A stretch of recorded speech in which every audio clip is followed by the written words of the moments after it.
శ్రీకృష్ణ పరబ్రహ్మణే నమః. జోగా పరమానంద గారి గురించి చూద్దాము. ఈయన మహాభగవద్భక్తులు అనమాట. షోలాపూర్ జిల్లాలో బర్సి అనే గ్రామం ఉందట. ఆ గ్రామంలో జోగా అనే భక్తుడు ఉన్నాడట. చిన్నప్పటి నుంచి జోగాలో భగవత్ సందర్శన అభిలాష అనేది చాలా ఎక్కువగా ఉండేదట. భగవాని దివ్య నామము చెవిని పడగానే నిశ్చేషుడే నిలబడిపోతూ ఉండేవాడంట. బాల్య క్రీడని అందు అంతగా ఆసక్తి చూపకపోవడం వలన తోడి బాలులను ఒక చోట చేర్చి తాను నామజపం చేస్తూ వారి చేతి కూడా చేయిస్తూ ఉండేవాడంట. భక్తులు ఎవరైనా సరే ఆ గ్రామానికి రాగానే పరిగెత్తుకుంటూ వెళ్ళి వారి పాదాలపై పడి ప్రణమిల్లేవాడంట. మహాత్ముల దర్శనానికి చందుని కొరికి తప్పించే చకోరను నిరీక్షిస్తూ ఉండేవాడంట. భగవద్గుణ శ్రవణ కీర్తనాదులు జరిగే చోట కూర్చుండి ప్రశాంతమైన చిత్తంతో ఆలకిస్తూ ఉండేవాడంట. జోగా పెరిగి పెద్దవాడయ్యాడు. తన వయసుతో పాటు తన హృదయం నందు ఉన్న భక్తి కూడా దినదిన ప్రవర్ధమానమైందంట. ఎప్పుడు భగవంతుని స్మరణ తప్ప మరొకటి తెలియదట. హృదయం భక్తితో పండి ఉండ, నేత్రాలేమో కన్నీటితో నిండి ఉండేవట. భగవంతుని దివ్య సందర్శనానికే మనసు అహోరాత్రులు విలిపిస్తూ ఉండేదంట. భగవాన్, ఈ ఆవేదాన్ని నేను అనుభవించలేను, ఈ విరహాన్ని నేను భరించలేను. నీ భక్తిలో నేను పిచ్చివాడినైపోతున్నాను. ఏడ్చి ఏడ్చి కన్నీరంతా నీ కొరకే ఖర్చు చేస్తున్నాను. అయినా నీకు నా మీద దయ రావడం లేదు. తెలిసింది ప్రభు, లోపమంతా నాలోనే ఉంది. కాకర విత్తనము నాటి కల్పవృక్షం రావాలంటే ఎలా వస్తుంది? గతంలో ఏ పుణ్యకార్యము ఆచరించకుండా ఈ జన్మలో నీ దర్శన భాగ్యం లభించలేదని దుఃఖిస్తే మాత్రం ఏం లాభము అని పసిపిల్లాడిలా విలిపిస్తూ ఉండేవాడంట. జోగా శూద్రకుల్జుడు. వంశపారపర్యంగా సంక్రమించిన కుల వృత్తిని ఆశ్రయించి తైలవర్తకాన్ని చేస్తూ ఉండేవాడంట. బ్రహ్మముహూర్తంలో నిద్రలేచేవాడు. స్నానం చేసిన తర్వాత దేవాలయానికి వెళ్లే తీరు ఆశ్చర్యంగా ఉండేదట. నదిలో స్నానాన్ని ఆచరించి అక్కడి నుండి ఆలయానికి నడక సాగించేవాడంట. భగవద్గీతలోని ఒక శ్లోకాన్ని చెబుతూ శ్లోకం పూర్తి కాగానే నేలపై పడి సాష్టాంగ నమస్కారం చేసేవాడంట. ఈ విధంగా భగవద్గీతలోని 700 శ్లోకాలు పూర్తి చేసి 700 సాష్టాంగ నమస్కారాలను చేసి ఆలయంలో ప్రవేశించేవాడంట. ఆహా, ఎంతటి కఠోరమైన సాధన, ఎంతటి నిరహంకారత! నిత్యము ఇలా క్రమం తప్పకుండా ఆచరిస్తూ తృప్తిని చెందేవాడంట. జోగా ఒకరోజు ఆలయంలో ప్రవేశించాడు. ఆనాడు కృష్ణాష్టమి పర్వదినం. పాండురంగ భగవాన్ని ఎదుట కన్నీళ్లతో నిలబడ్డాడంట. తన విరహతాపము తీవ్ర స్థాయికి చేరిపోయింది. శరీరం కంపిస్తుంది, పెదవులు వణుకుతున్నాయి. స్వామికి నమస్కరిస్తూ, హే భగవాన్ పాండురంగ, కరుణాపారీణ భక్తవత్సల, ఈ ఎడబాటును నేనింక సహించలేకపోతున్నాను. నా హృదయము విడుదలను కాంక్షిస్తుంది. నేను ప్రపంచ పంజరంలో బందీనై ఉన్నాను. నాకు విముక్తిని ప్రసాదించండి స్వామి. భోగభాగ్యాలన్నీ నా దృష్టిలో గడ్డిపోచల్లా కనబడుతున్నాయి. క్షణికమైన విషయసుఖాలు నాగసర్పాల్లాగా గోచరిస్తున్నాయి. పంచదార నీటిలో కలియులాగిన నా వ్యక్తిత్వాన్ని నీలో లయింపచేసి తృప్తి చెందాలని హృదయము ఆరాటపడుతుంది. భగవాన్, ప్రపంచంలో నేనొక్కడినే దుఃఖినని ఇంతవరకు భావించాను. విచారణ సరిపితే ప్రపంచమే దుఃఖ స్వరూపమని తేలిన సత్యము హృదయాన్ని గాయపరిచి మరీ వెళ్ళింది. వైద్యులు మాన్పలేని వ్రణము హృదయంలో తయారైంది. ఏ పుండరీక వరద, నీ ప్రేమ రసాన్ని పోసి నా గాయాన్ని మాన్పించవయ్యా అంటూ విలిపించసాగాడు జోగా. జోగా హృదయ వేదన భగవంతుని కదిలించింది. ప్రేమ వీక్షణాలను జోగాపై ప్రసరింపచేశాడు పాండురంగుడు. కృష్ణాష్టమి పర్వదినాన హృదయంలో శ్రీకృష్ణ జన్మం జరిగింది. శరీరం పులికించిపోయింది, హృదయం ద్రవించింది, కన్నీరు ప్రవాహంలా కారుతోంది. ఏదో అనిర్వచనీయమైన ప్రశాంతత అంతఃకరణని ఆవహించింది. కృతజ్ఞతతో మనసు మెత్తబడిపోయింది. స్వామి ఎదుటి చేతులను జోడించి నమస్కరిస్తూ నిలబడ్డాడంట జోగా. దయాస్వరూపుడైన పాండురంగుడు దర్శనమిచ్చాడు. దేదీప్యమానంగా వెలికిపోతున్న పాండురంగని దివ్య దర్శనంతో జోగా కాంకితుడయ్యాడంట. జోగా, ఈనాటితో నీ కష్టాలు తొలగిపోయాయి. నీలో నిశ్చల భక్తి ఏర్పడింది. నీ జీవన రథాన్ని నడిపే చోదకుడు ఈనాడు నీ దగ్గరికి వస్తున్నాడు. అతని దర్శనంతో నీ సాధన మరపు తిరుగుతుంది. నీవు ధన్యాత్ముడువు అని పలికి పాండురంగుడు అదృశ్యమయ్యాడంట. పూర్ణ చంద్రుని దర్శనంతో సాగర తరంగాలు ఉరకలు వేస్తున్నట్లు పాండురంగ భగవాన్ని పూర్ణ చంద్రవదనాన్ని వీక్షించగానే జోగా హృదయ సాగరం నందరి ప్రేమ తరంగాలు ఓవెత్తున లేచి నాట్యం చేసాగాయంట. అధికోత్సాహంతోనూ అనిర్వచనీయమైన ప్రేమోన్మాదంతోనూ పాండురంగని దివ్యనామాన్ని శ్రావ్యంగా గానం చేస్తూ గానానికి అనుగుణంగా నృత్యభంగిమ అభినయిస్తూ గృహోన్ముఖుడయ్యాడంట జోగా.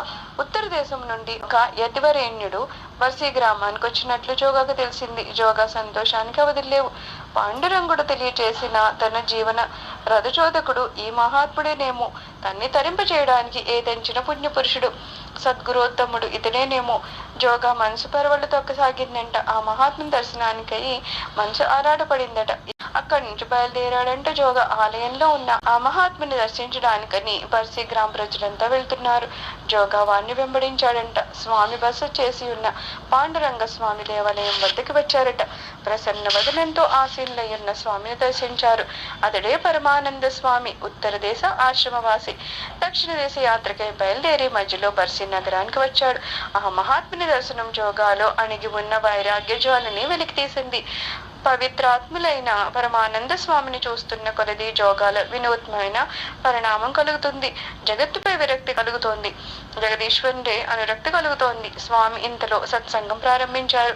భగవాన్ని దివ్యలీలను కూర్చి సుశ్రావ్యంగా గానం చేస్తున్నారు. శ్రీకృష్ణుని కథా విభూతులను మనోహరంగా ప్రవచిస్తున్నారు.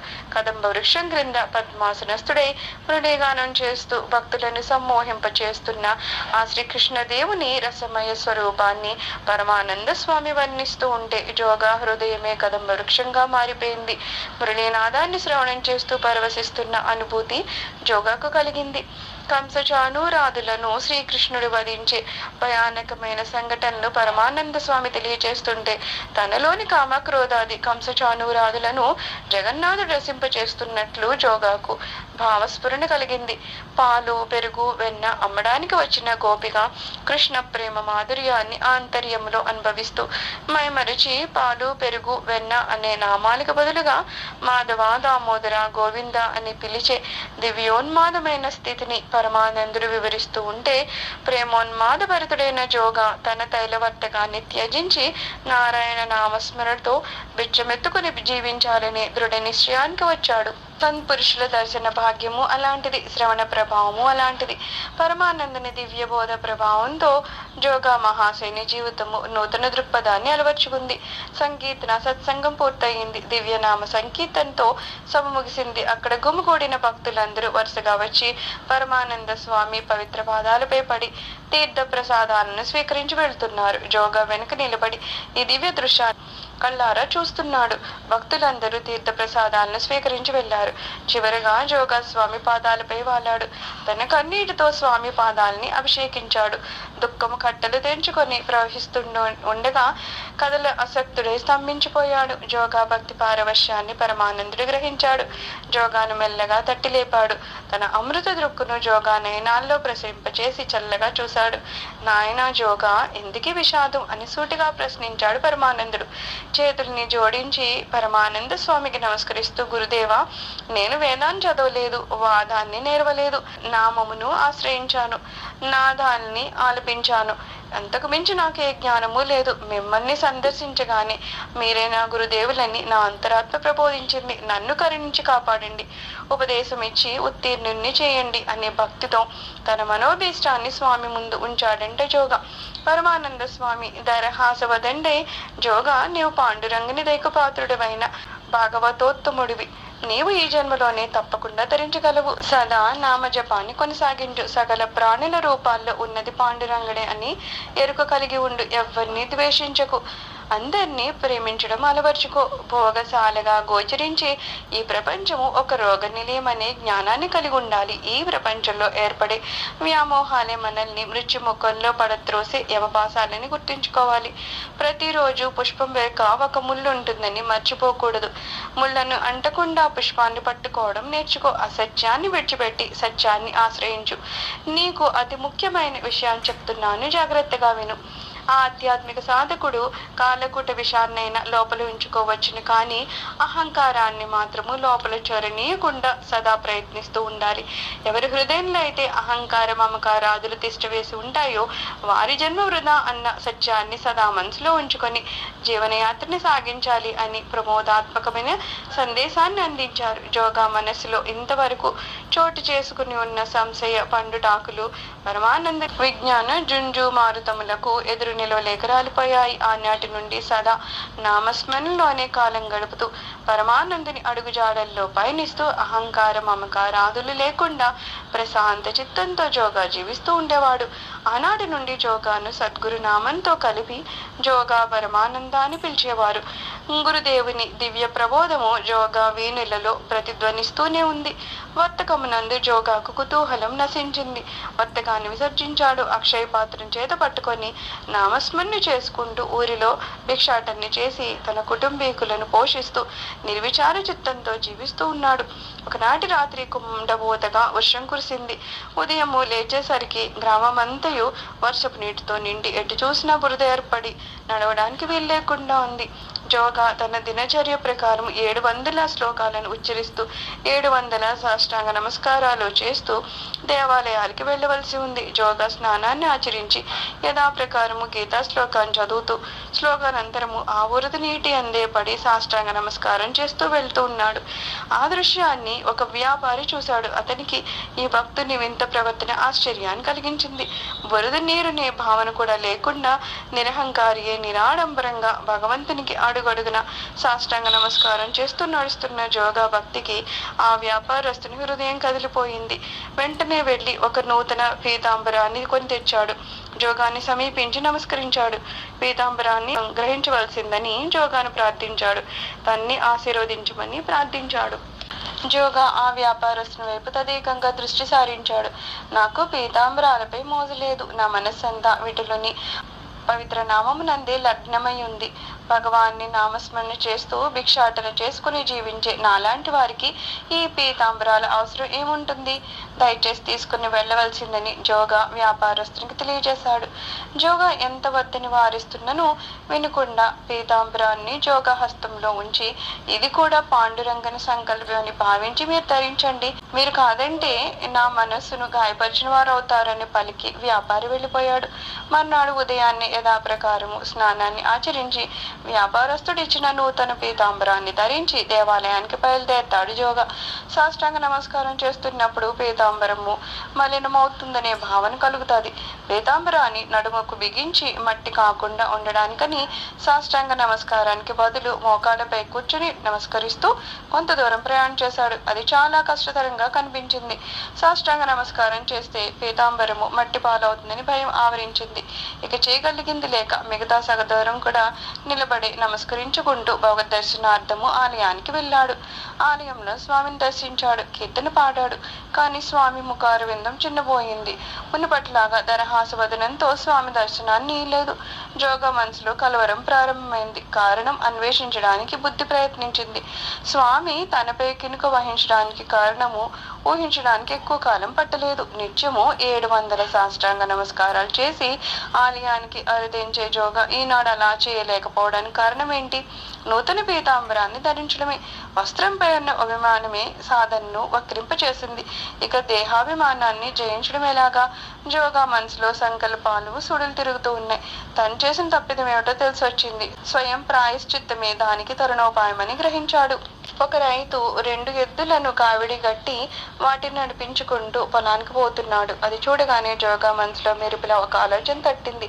రైతుని పిలిచి, మిత్రమా, నా వద్ద ఉన్న ఈ ఖరీదైన నూతన పీతాంబరాన్ని నీకు ఇస్తాను. బదులుగా నీ కాడెద్దులను 4 గంటల కాలము నాకు ఇవ్వవలసింది అని కోరగా రైతు అందులకు సమ్మతించి పీతాంబరాన్ని తీసుకొని కాడెద్దులను జోగాకిస్తాడు. జోగా ఒక త్రాడు తీసుకొని తన 2 కాళ్లకు కట్టుకున్నాడు. ఆ త్రాటి మరి ఒక చివరను కాడికి కడతాడు. చేతిలో కర్ర పట్టుకుని 2 ఎద్దులను తరుముతాడు.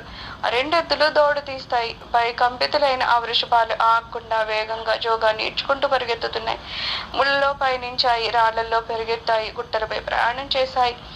జోగా శరీరం అంతా పగిలిపోయింది. రక్తము ధారా ప్రవాహాల్లో స్రవించింది. చర్మం అంతా ఊడిపోయింది. మాంసఖండాలు మొక్కలైపోయాయి. శరీరం అంతా అస్థిపంజరంలా తయారైంది. శరీరం నుండి ప్రాణం నిష్క్రమించడానికి సిద్ధమైంది. కానీ జోగా ఏ మాత్రము చలించకుండా పాండురంగ నామజపం చేస్తూనే ఉన్నాడు. జోగాని ఈ స్థితిలో చూడలేక దీన దయాళుడైన పాండురంగుడు ప్రత్యక్షమయ్యాడు. ఎద్దులని ఆపి త్రాడు విప్పాడు. జోగాను త్రాటి నుండి విడిపించాడు. రక్తపు మడుగులో మాంసపు ముద్దలా పడి ఉన్న జోగాను చూసి, జోగా, ఎందుకింత అఘాయిత్యం చేస్తున్నావు? నీవు నిరపరాధివి. అన్యాయంగా నిన్ను బాధించుకుంటున్నావు. నా భక్తుడివైన నీకు నశింపు లేదు లే అంటూ ప్రేమగా జోగాను కావలించుకున్నాడంట పాండురంగ భగవానుడు. భగవాన్ని పవిత్ర స్పర్శతో జోగా శరీరము దివ్యదేహం అయిపోయింది. పాండురంగని కృపా వాత్సల్యానికి గగురుపాటు చెంది పాండురంగ దేవుని దివ్య పాదాలపై పడి తనువును మర్చాడంట జోగా. జోగాను ఆశీర్వదించి పాండురంగుడు అదృశ్యమయ్యాడు. సదా విఠల నామోచ్చరణతో తన బ్రతుకును ధన్యత చేసుకున్నాడు జోగా. ఆదర్శమైన భక్తుడిగా దాస సంప్రదాయంలో నిలిచి తన 8వ ఏట వాసుదేవ చైతన్యంలో ఐక్యమయ్యాడు. జోగా పరమానంద కీర్తనలు గానం చేస్తూ ఉండగా నామదేవుల వారి గురువు ముక్తాబాయి శిష్యుడు అయిన విశోభాఖేచరు లేఖకుడిగా ఉండి గ్రంథస్థం చేశారు. జోగా పరమానందు రాసిన భక్తి గేయాల్లో ఒక దానిని సిక్కు మత ముఖ్య గ్రంథమైన గ్రంథ సాహిబ్లో కూడా చేర్చి ఉన్నారు. జై జై పాండురంగ హరి. సర్వం శ్రీకృష్ణ చరణారవిందార్పణమస్తు.